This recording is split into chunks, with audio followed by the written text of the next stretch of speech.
Only weirdos get the train at night.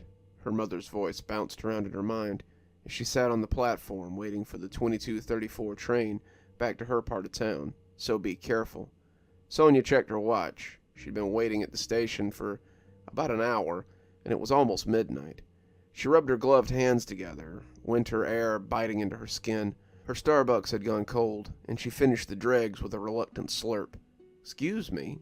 The voice made her cough and choke on the frozen coffee. She turned, a woman dressed in a thick, dirtier parka, holding a polystyrene cup. Her lips were chapped and her skin was filthy. A bob hat with the emblem of some rugby team hung from the stitching. Sonia eyed her with contempt. "Yes." "Got any change for something to eat?" Sonia hesitantly turned with the bum and cracked open her purse. She had several coins and even some banknotes. She clasped the purse shut and shook her head. "Sorry, nothing on me. Go bother someone else." The bum's facial expression crumpled before she slipped away to the darker edges of the platform. Sonia sat for another 15 minutes, still no sign of the train. She would have called an Uber or something if she'd thought better of it. "Excuse me." Sonia's heart flipped over. She turned and saw the woman again, the cup still in her hand, rattling the few coins that she had managed to collect that day. "I'm so hungry." "I told you I don't have anything. Now piss off," Sonia snapped. She turned her back to her and listened as the footsteps shuffled away.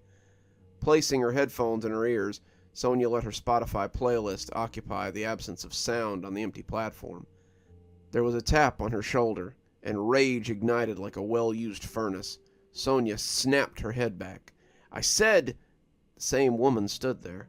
However, this time she was dressed in a long, flowing coat, so fresh that Sonia could taste the leather. A pair of expensive-looking sunglasses covered her eyes.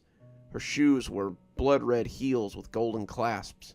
A designer handbag hung from her shoulder, and her hair was sleek and blonde. She smiled at Sonia. "Here you are," she said, leaning forward and placing a coin in Sonia's chipped Starbucks cup. Confusion wrapped her, the horror smothering her like a heavy blanket filled with spiders. Her clothes were filthy and torn. Her hair was matted. Sonia's phone and purse were missing. Her hands were covered in dried mud. The train rumbled down the tunnel, and the woman stood by the platform as it docked. Sonia stood, her body frozen stiff, her throat so dry she could hardly speak. She shuffled clumsily to the woman as she stepped onto the train, the doors about to close. "Excuse me," Sonia croaked. The woman eyed her with contempt. She pulled down her glasses, and Sonia saw her eyes were black as the night sky. "Sorry," the woman said, an impossibly long sneer stretching her face. The train doors closed, and the woman mouthed through the glass, "I've got nothing on me."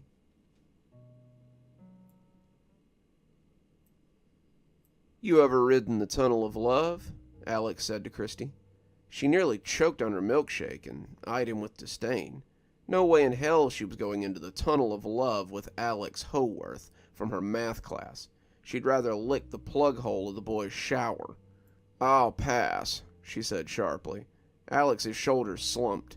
It was the reason he had invited her to the fair. He'd been asking her out for months, and she'd finally said yes, either out of pity or out of frustration. He didn't really care. He was out with her, and that's all that mattered. But he had blown it through being too eager, too ballsy. That was what the YouTube dating coaches had said to do. Take charge, be a man. Well, he was taking charge, and he felt like a dormouse. There was no way he was ever going to lose his virginity by the end of the school year. He eyed her, the whiskey in his cup no longer calming his nerves, but igniting him. "You know what?" he said, a little more intoxicated than he would have liked, the stench of his grandfather's whiskey leaping from his breath so strong that Christy's skin almost peeled from her bones. "You've been so goddamn ungrateful since we got here. I bought your admission, rode the coaster with you when you know I get sick easily, and don't forget who paid for that damn milkshake in your hand." Christy made a face of war. "I didn't know you got sick easily," she said, shrugging the tantrum off. "But fine." Christy peeled off the plastic lid from her cup. "Have it back," she smiled sourly, before dumping the drink over Alex and pouring the sugary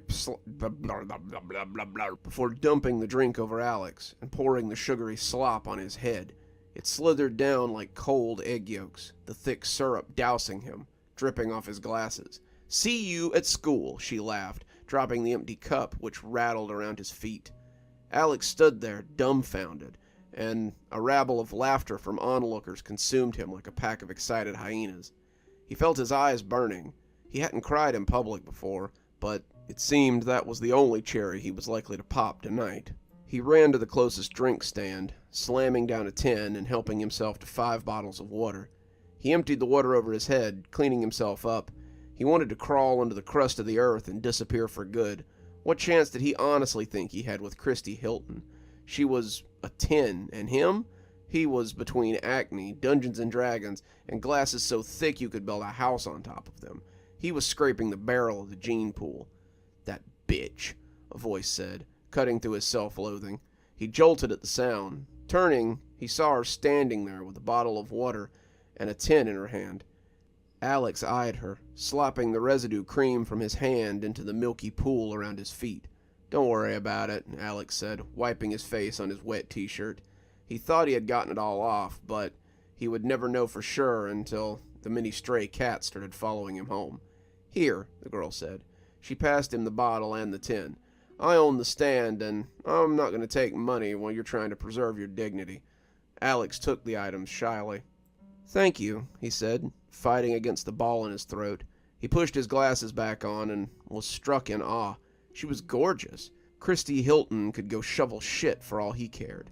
The stand owner was around 5'9", blonde, a body that would make the models on Vogue jealous. He noticed that he was staring and looked away. "She your girlfriend?" the owner asked.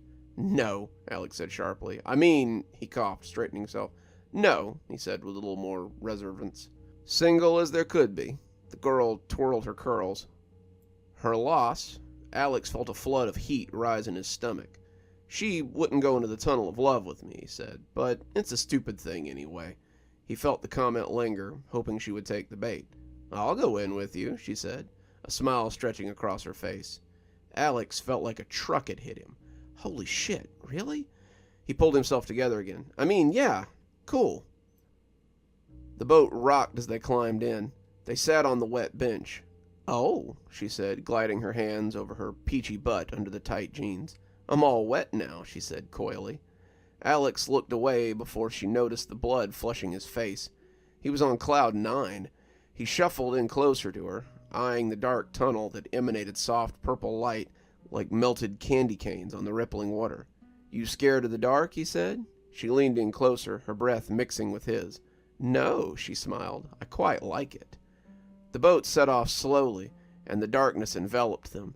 They heard some 80s love music playing. The air was warm. Papier-mâché love hearts lit by soft LEDs that sat on the alcoves dug into the tunnel. The girl put her hand on the inside of Alex's thigh. He flinched at the touch. He turned to her, the dim lights curving around her soft complexion. Her lips were a dark red, her eyes a piercing blue. She tasted him then, a soft touch of lips. His breath halted in his chest. He felt rushes of euphoria ravage his skin. She kissed him again, her hands nestling in his soft hair. She shuffled over, straddling him and grinding on him. "I'm hungry," she whispered in his ear, digging her nails into his chest. They kissed harder. She recoiled back, her eyes devouring him. "Something wrong?" he said breathily. She stared into his eyes, running her nails along his chest and neck. Alex smiled. "What's your name?" She let out a small laugh and dipped her head, her hair covering her face like a hanging corpse. "Doesn't matter," she said low. Icy fingers ran along Alex's chin. Dread started to swell in his stomach. "What did you say?" he said, swallowing dryly. The temperature seemed to plummet, Alex's breath dancing around his vision. His eyes darted around the tunnel. He needed to get out of here. "Doesn't matter what my name is," she said, voice barely louder than a whisper. She raised her head, and horror raced through Alex's body. Her skin had turned into a deathly white, her lips a hypothermic blue, eyes a soulless black. "'Cause you'll never get to say it," she smiled. On the death of the last syllable, Alex felt the scream break through his lips. Her hands wrapped around his throat, crushing his windpipe, before her grin of malice and white daggers tore into him.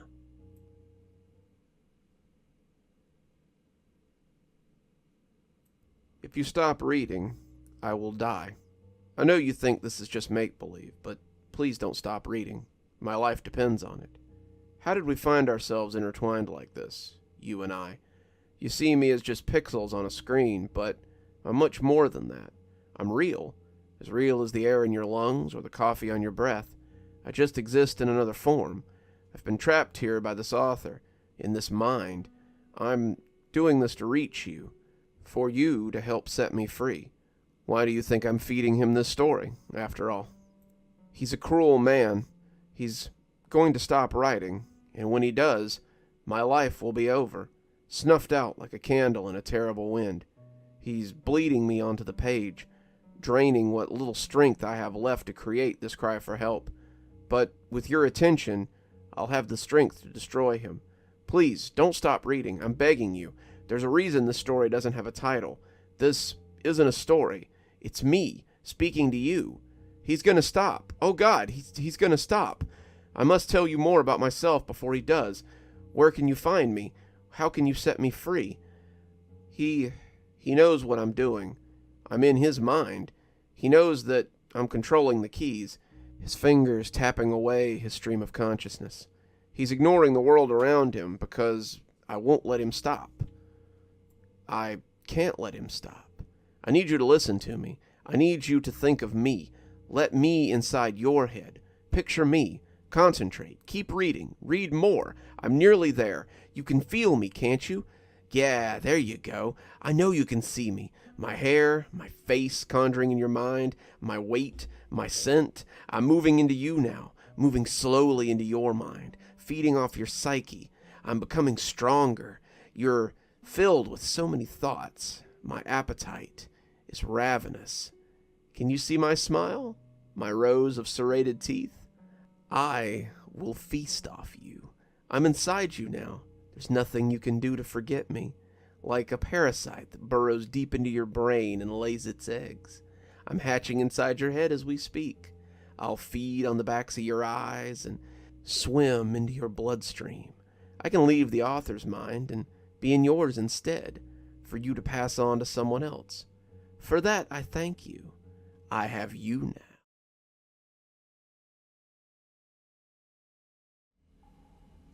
I was around 8 years old when I realized, as did my family, that I had a unique memory. Photographic, they called it. It's really nothing like a photograph, though. I always assumed everyone could recall their first day of preschool, the names of the kids they met only once at the arcade. But at 11 years old, my sister Cammie was chosen for a game show on the radio. Without hesitation, she chose me as a roommate to bring with. She could have chosen either of our parents, even our older brother Charlie, who was in college. She could have picked one of her friends, 8th graders like her. But she chose me. I remember sitting around the kitchen table, eating dinner, the pitch-black Midwestern winter night just outside the giant kitchen window behind my dad. He and my mom were totally supportive of the idea. He had offered even to drive us to the radio station. I would have chosen you too, Bobby, my mom said, laughing. You remember every weird fact ever. And it was true. I could close my eyes and see every house my parents had ever brought us to. I could draw the floor plan of them if I wanted to.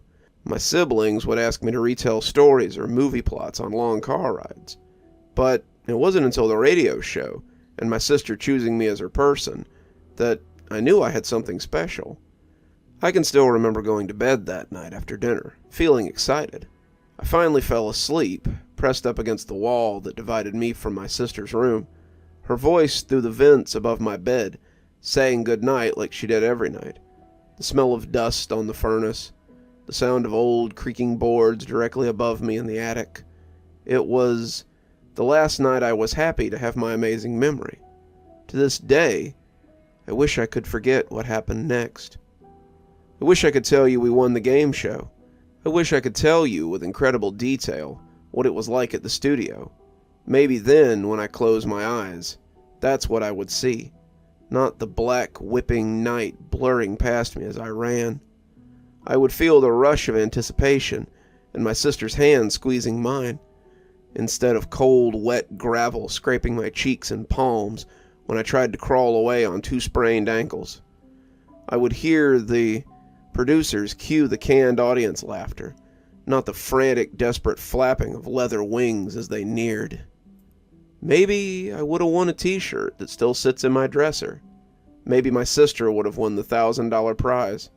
Maybe I would sleep with my door unlocked. I'll never know.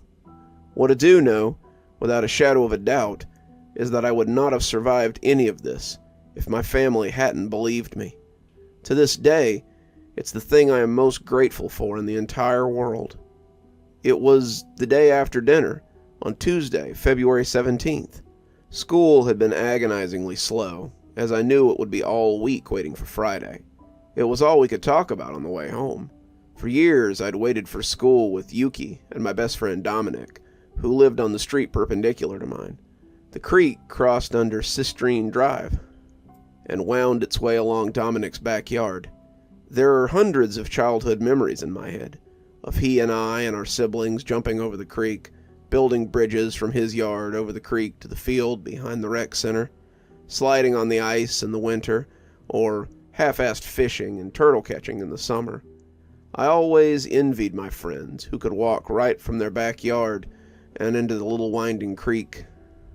It was cold, but it hadn't snowed in a few weeks. There were still some small patches of ice on the sidewalk, but most of it had melted, along with the slurry gray mounds of stale snow along the curbs and in small scattered patches on the grass. There was massive construction happening on the other side of the creek. They were building a stupid business center on the field we used to play kickball in, the crane visible between two houses behind us. Snow was due that weekend, and everything would be coated and beautiful again. The downside of a blanket of snow was the eerie quiet it caused, and how hard it was to sleep at night when the moonlight and the snow were so bright, even with your closed eyes. It was nearly 6 p.m., and the mid-February sky was already darkening. We had stopped under the flickering gold streetlight at the corner of Citrine and Amethyst, the street that I lived on. I remember huddling close in a group, talking. I remember the wind picking up and the edge of the sky glowing purple behind the house along Citrine. This was when my oldest brother, on break for one more week, drove up to the corner in Mom's old sedan. "Hey, Bobby," he called, giving my friends a little wave that they all returned. He was returning some jeans to the mall and wanted me to come with him. It was rare that Charlie asked me to do anything. I think about that a lot. Had he paid more attention to me before that night, would I have gotten in the car? Would things have been different? I think about all the choices I made that led to that happening, but none as much as the decision to get in the car with my older brother instead of walking home that evening. Maybe I wouldn't sleep in my closet. Maybe I'd have a family of my own. I'll never know. Then again, maybe I would have never seen Charlie again. If you asked, I could tell you every moment on that trip to the mall. The conversation we had, mainly Charlie asking if things fit him or were flattering. Charlie had come out to our parents a few months ago. They were not surprised or fazed. He had told me that night that he had gone to the bar and felt underdressed, and now he felt pressured to be fashionable. The last thing Charlie said to me before we got in the damn car was, "It's funny, even if you're different, there's still pressure to be the same." At 8:53 p.m. on Tuesday, February 17th, 1998, Charlie and I were on the front seat of our mother's 1995 maroon Lamino. We were at the final stop sign on the ride home, and it was 38 degrees outside. Pearl Jam's 10 was in the CD player, and we were at the corner of Pondside and Citrine, about to turn left into our neighborhood, and to home, to be with our family. Our mother had lasagna waiting for us. We were third in line at the three-way stop sign. On Charlie's side of the street was Yuki's house, with pretty lanterns lining the paved path to the courtyard of their U-shaped ranch home. On my side, past my window, was the pond.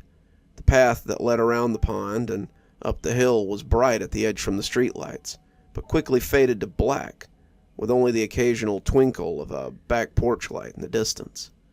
The remains of the moon tower, built in the 70s, were barely discernible against the sky, only via the absence of stars and the shape of the structures that was only recognizable to those of us who grew up there.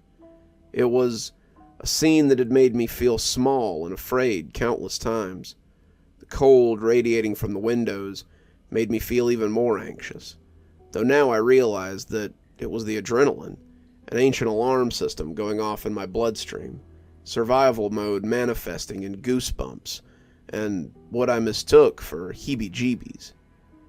The black of the moon tower against the blue-black of the sky shifted as my eyes started to adjust. I had thought about a sleepover game Dominic and I had played when we were in 3rd grade, staring at each other's faces in the dark until they morphed and changed and threw us into giggle fits. It wasn't until the bottom left star above the hill disappeared that I realized it wasn't my eyes playing tricks on me. It wasn't until the pitch grew larger that I opened my mouth to say something. Charlie was deep in the chorus of Even Flow and never heard it coming. It was a low whistle, like an old man out for a walk. 2 notes, one high, one low. It repeated again, louder, and I'd turned to tell Charlie when I saw the red light of the brake lights on the car in front of us fade from his face, and he finally saw what was coming. Only, it hadn't come from the pitch black over the pond. It came from the other side, slamming into the driver's side of the car in front of us.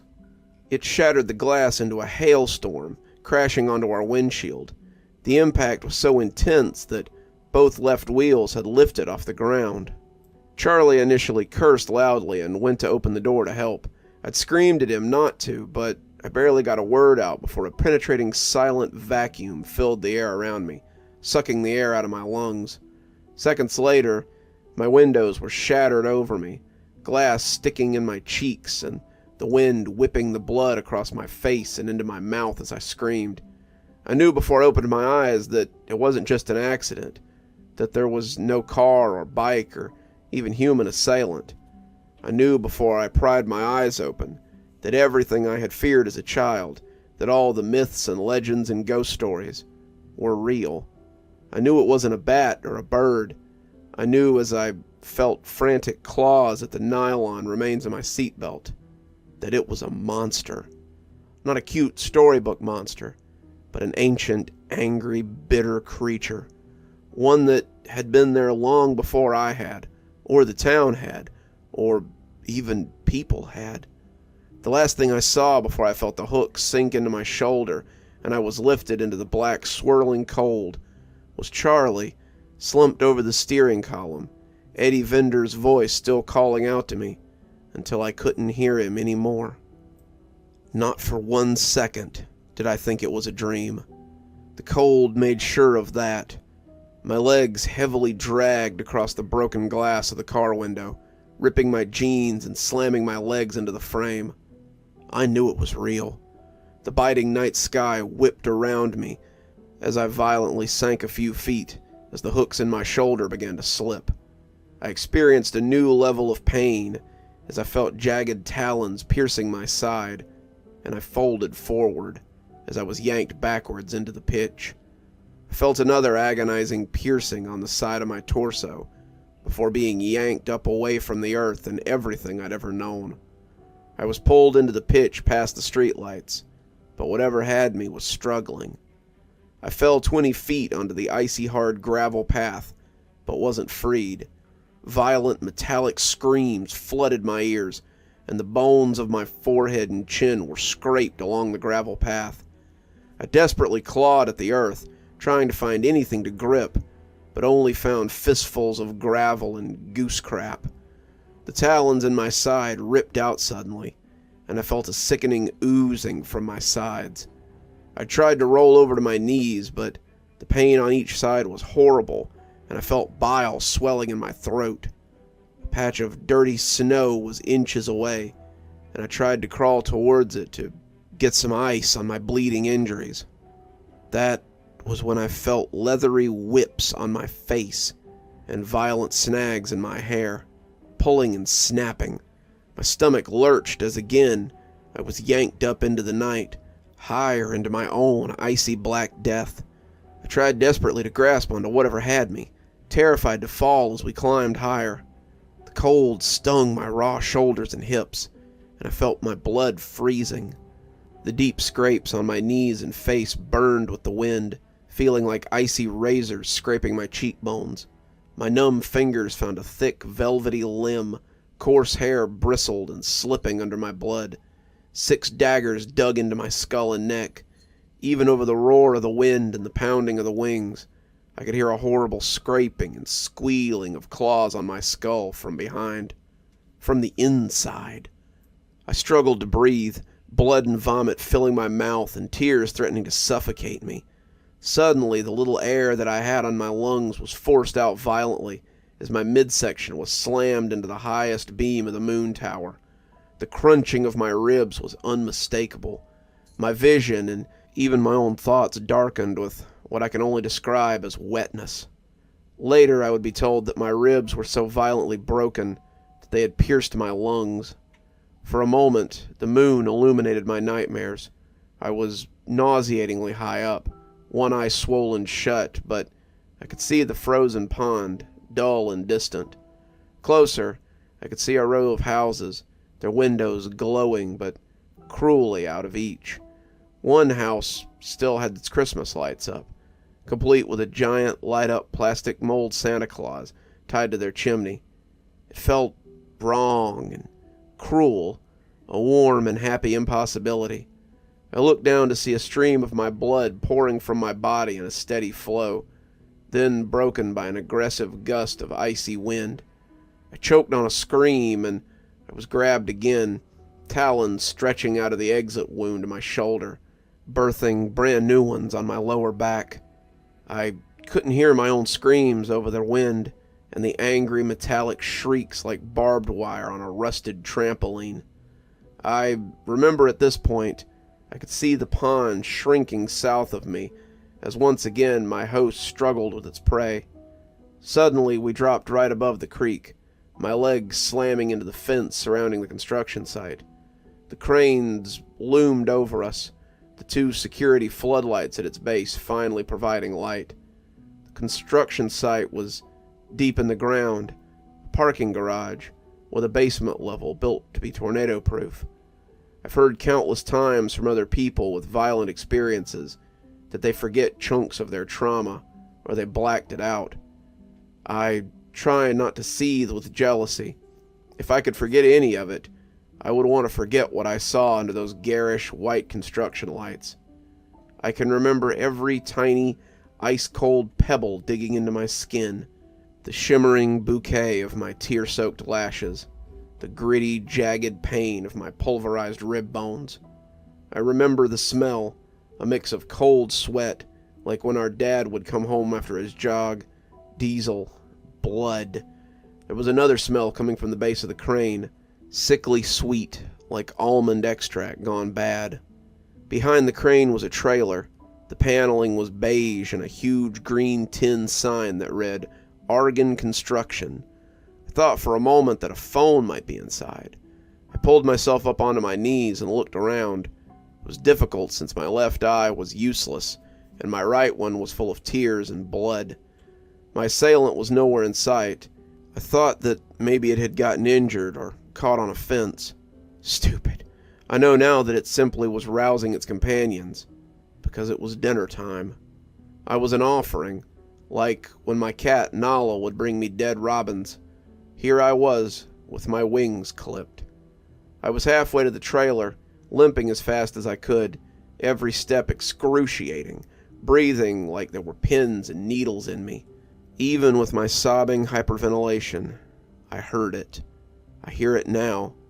I can always hear it.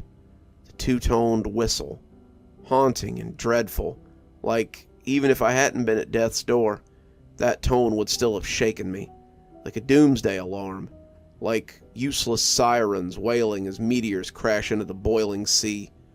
Under the whistle, a thick, wet breath, echoing from beneath the base of the crane, a dark recess in the cold, wet ground, with darkness somehow leaking from it.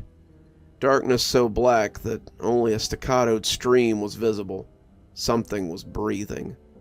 I wish I could tell you that the construction unearthed something ethereal, A beautiful sleeping giant, an angel, a groundbreaking discovery. But I don't even think it was the construction. I just think she had always been there. Maybe for years she had survived on squirrels or deer. Maybe she thawed during the warm winter. Maybe she was left behind. The first thing I saw was the tattered, jagged tips of wings, bat-like, narrow, dark-veined like bruised plum skin, her pulse visibly pumping through the veins that raised and ripped through the paper-thin skin, stretching over her wings so tightly it seemed painful just to exist, like she wasn't finished yet, like she'd been birthed from the earth prematurely, and she was angry.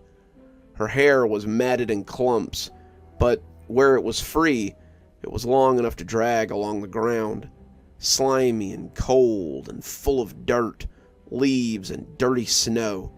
Her scalp was suffering. I could see her follicles piercing her scalp, like deceased plant roots, bulbous and swollen. Open sores at her hairline showed what I can only stomach to explain as insect activity. Layers of sick, sheer skin being actively eaten away by a miasma. Forehead wrinkles deep and scarred in places. She had no eyebrows or lashes that I could see from my crouched hiding position. Her nose was just a cavity, like a Halloween skull, also swarming with parasites. When she breathed in, a flap rippled across her face, the wetness dripping over her mouth. Her mouth!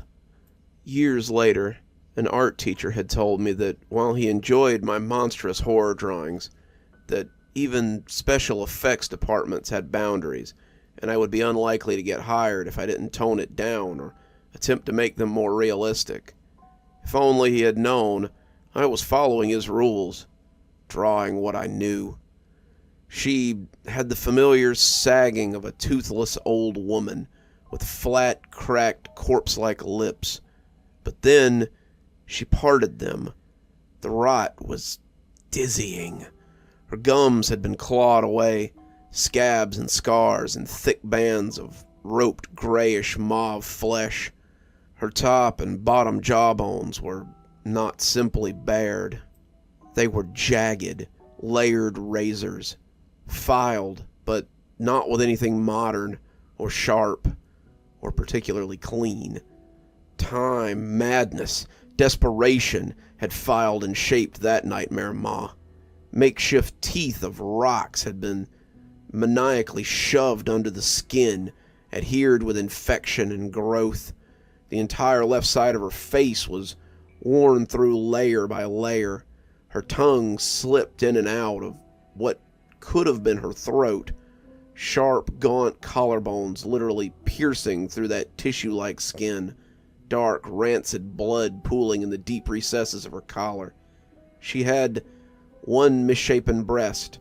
The left side of her chest was deeply scarred and textured, as though it had been burned. Her fingers were bones with jagged talons blackened at the tips. Thick scar tissue marred her shoulders, where her wings took her from somewhat humanoid to monstrous. Scars. Scars everywhere. Rotting wounds dripping larvae and blood onto the frozen ground. I wish I could forget the momentary warmth I felt as urine poured down my legs, immediately freezing and burning, sticking my jeans to my raised and bloody shins. I tore myself away from staring at her long enough to escape. She had chosen her feeding place well. The deep recess of the site was the length of a football field, since that's what the field had once been. High walls of frozen earth surrounded us on three sides. Climbing up in my condition would be impossible. There was a ramp at the far entrance, but I wouldn't have made it past her. Only behind me was the fence I had slammed into on the way in, the creek only a few yards from that, and then a row of backyards of houses that included Dominic's. I had cried then. I cried thinking that only a few minutes away, my best friend was probably getting ready for bed. Then he would always remember the night before he woke up to find out his best friend was dead. He had no idea that my blood was spilling all over the place that we had run and played in. He was warm, with his own mom just feet away. I sobbed, thinking of my own mother. It wasn't the idea of her finding out too, or knowing I would never see her again. It was the guttural, instinctual, painful need for her. It was like being too far underwater and being out of breath, kicking as fast as you can, but knowing you couldn't make it. I needed her, but wouldn't make it to the surface. To her. My sobbing had given me away. That horrible metallic sound reverberated around me, and I remember I was being fed. She was feeding me to something. I had taken a deep breath, bracing myself for the pain, and made for the fence. Before my feet even hit the ground, her claws were in my neck. She flung me further from the trailer and onto the fresh cement that had been poured during the warmer months.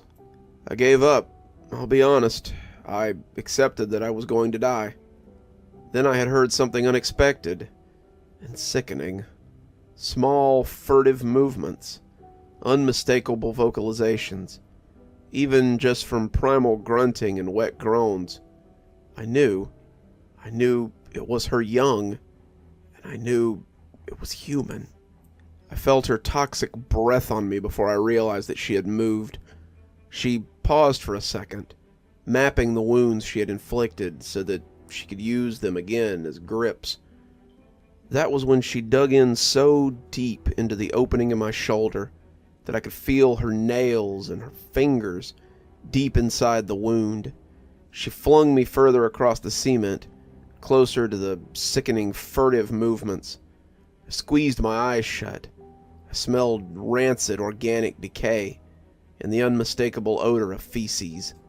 I felt small, fluttering fingers on my neck. Small, little, childlike. I made the inevitable mistake of opening my eyes. I saw dirty blonde hair, tinged with green, draped across a tiny face. Human feet. Baby feet. He was maybe 3, dirty and small. His fingernails were long and sharpened to points. He smiled, and thick mucus stretched across several blackened, sharp teeth. He was missing some, but what remained were crooked, stained and diseased, stuck in purple, rotten gums. Instead of chubby, rosy cheeks, he had hollow, sunken gray skin. The bags under his eyes were purple and veined. Instead of bright, youthful eyes, these were haunted orbs, devoid of color. Faded, milky irises deformed around dark, soulless pupils. He wore what had once been pajamas. Under layers of blood and grime, little trains chugged across his small body in a pattern. The sobs had returned from their hiding place in my chest. I had felt the need to comfort this small, broken doll of a child. That's when he lunged, his broken teeth sinking into my forearm. The pain was unbelievable, bright and loud like the headlights of a truck barreling down on you. I pulled away and heard a horrifying squelching sound as my forearm flesh ripped and hung from his tiny, plump lips.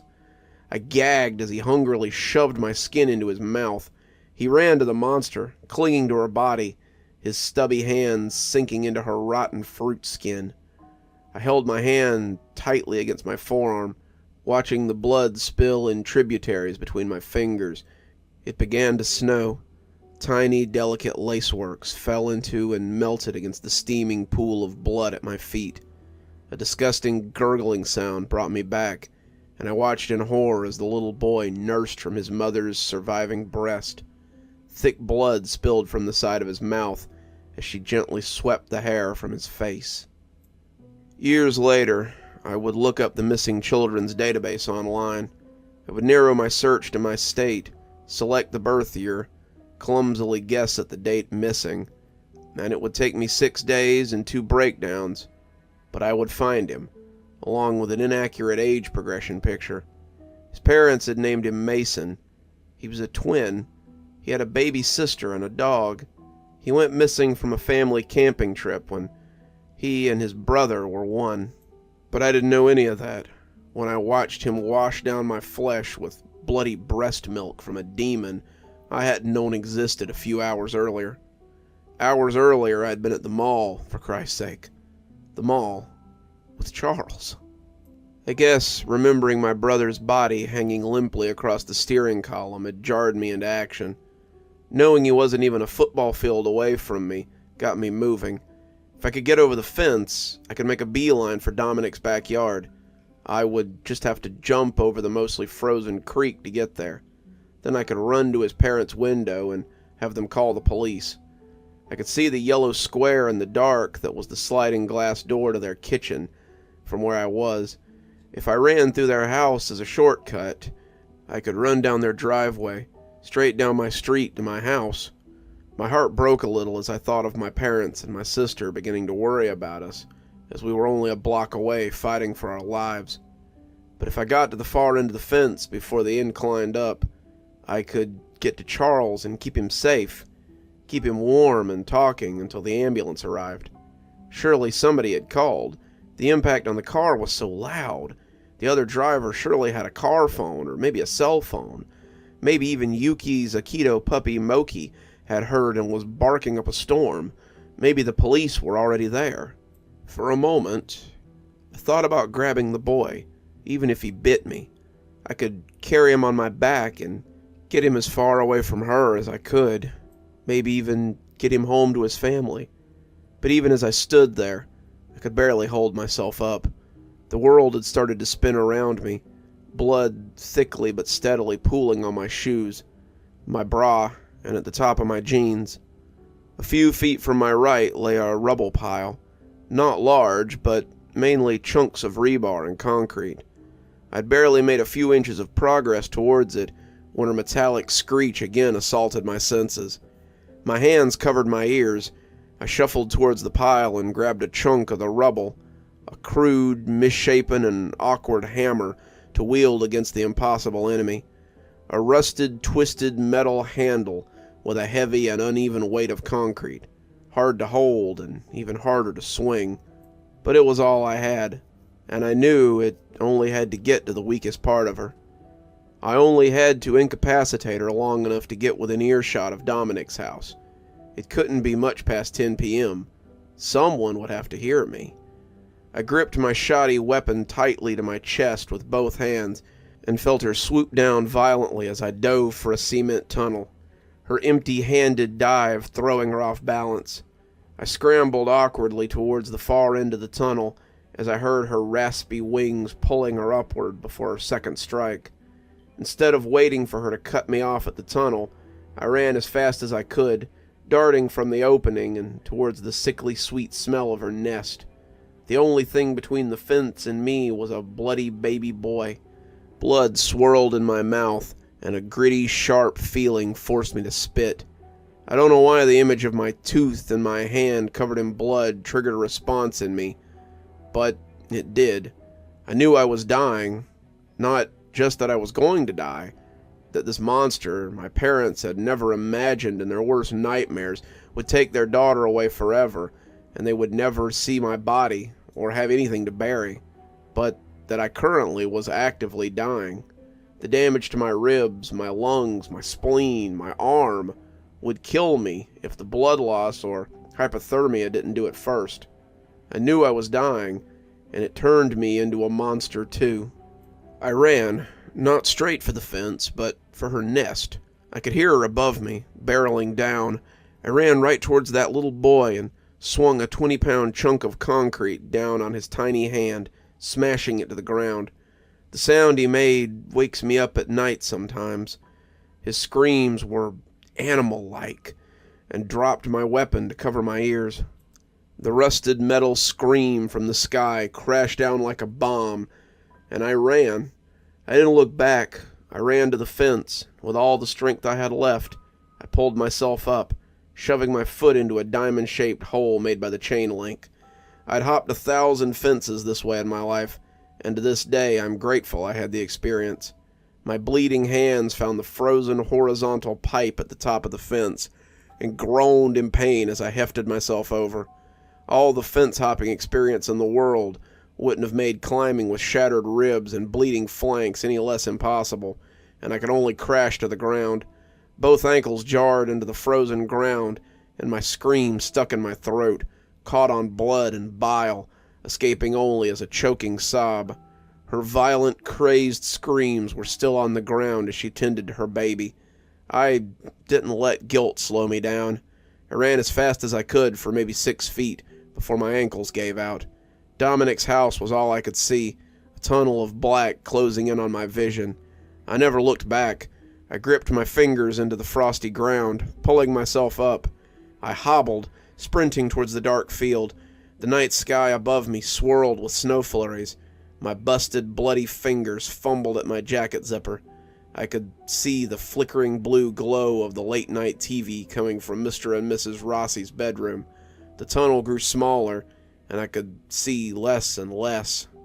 Bawling, I forced my arms out of the jacket as I reached the banks of the creek. Dominic and I had spent summers of our childhood testing the width of the creek along its entirety, and I knew that the bend behind his house was not jumpable. My toes slipped over the crest of the land, and a razor-sharp talon slashed at my hands. I screamed and swung my jacket into the writhing storm of limbs and wings above me.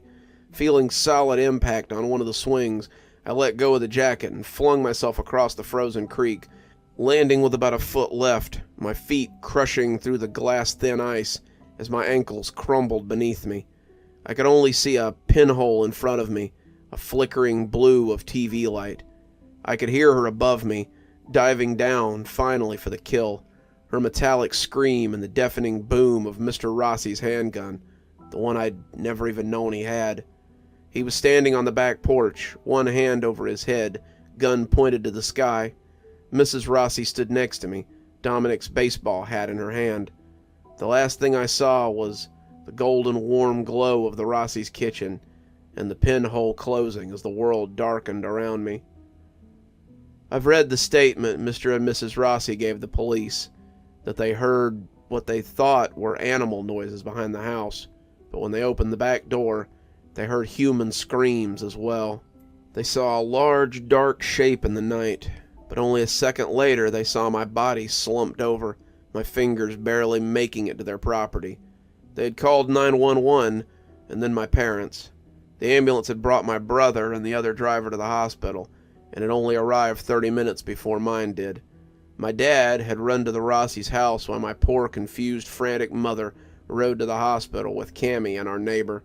When my dad and I recently recalled the events of that night, I cried hearing the usual funny, goofy man choke up, remembering seeing me slumped over Mrs. Rossi like a rag doll, her white robe covered in my blood.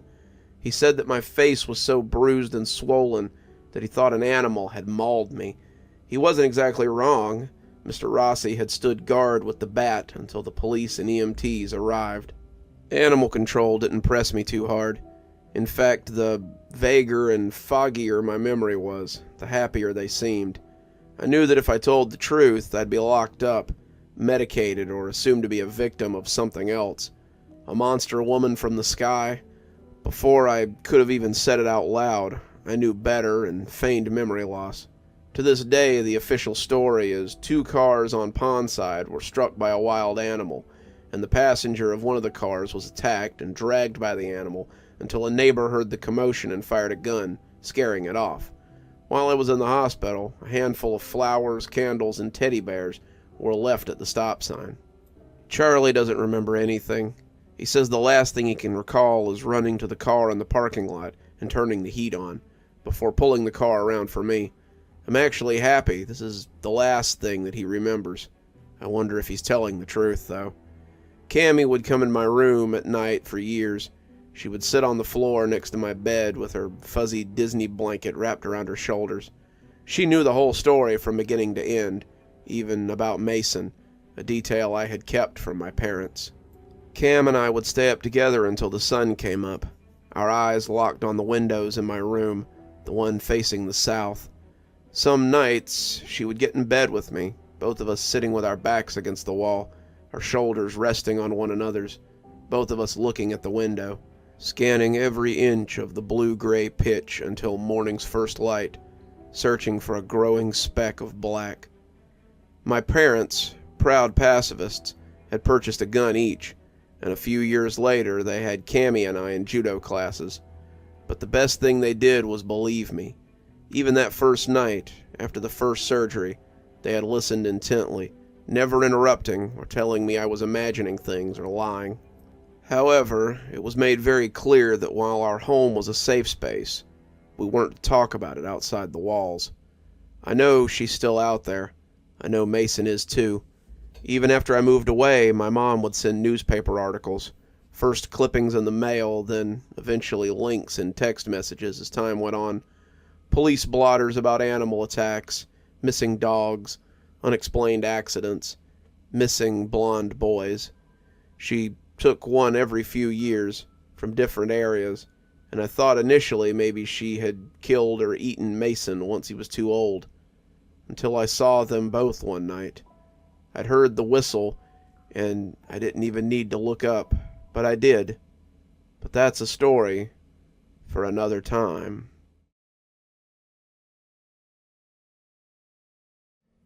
I'd been a hunter for most of my life leading up to this incident.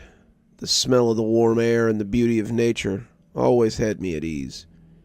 I never felt scared alone at night in the woods because I had seen everything there is to be scared of. I've seen bears the size of small cars, animals so vicious that they'll kill anything that moves. The one thing I was never scared of was deer. I'd heard the tales of skinwalkers and wendigos and pretty much anything in between. My uncle was an expert on tracking and hunting. We always went on trips together and would always come back with a fresh kill. He did have a rule, though. I remember it so vividly because it was weird. He never wanted to go hunting in winter. I never asked why. I don't know, but something about it always had me on edge. One day during winter, I was about to go deer hunting when my uncle stopped me at the front door. When he came in, he saw my pack supplies and my rifle and knew I was about to go hunting. He immediately burst into a wrath of anger and dragged me to the wall to get into my face. "What the hell do you think you're doing?" he said, spittle flying all over my face as he looked at me crazy.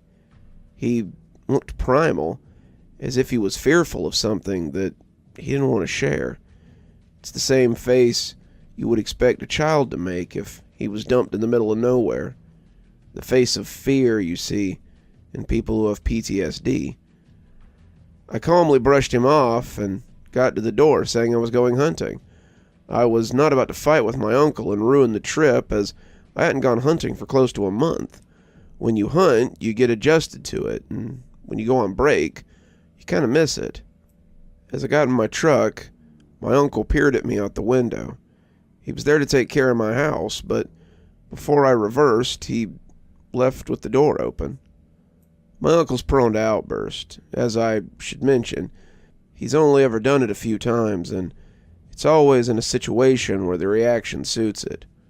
Not this one, though. This one was bad, and I wondered what was so bad about hunting in the winter. The spot I'd planned was an isolated one. It was a very heavily forested area, which I hadn't been to before. I obviously had mapped the area out and brought essential survival tools in case the worst came, but I never thought I'd have to use it after all those years out in the woods. When I arrived, the crisp cold air immediately saturated me in discomfort. I quickly got another layer of clothes on before I started to walk to where I would set up camp for the night. The clearing I had chosen was a pretty tight one. There was a big tree in the center that stood tall above the rest. It was called the Forest Star, which suited it. Around the clearing, the forest was extremely dense. Almost no sun shone through the top.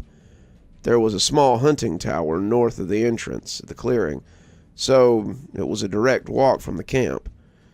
As I walked ahead, I noticed something. There were very small droplets of blood littering the ground. My first thought was that it must be from an injured animal or something, but the droplets were small and evenly placed. I shook the thought out of my head and made it to my setup as I started to pin my tent. When I was done, I checked my watch. It was about 5:30 p.m. I had about 2 hours for hunting before it was pitch black, so I made it to the tower. When I undid my rifle from the case, I heard scraping. Shaking it off, I took position and waited. As I stood there, time almost seemed to slow down. I was in a precise focus, was ready for anything. I wasn't ready for what I saw, though. Out came 2 bucks that seemed injured. There were small droplets of blood coming from their eyes.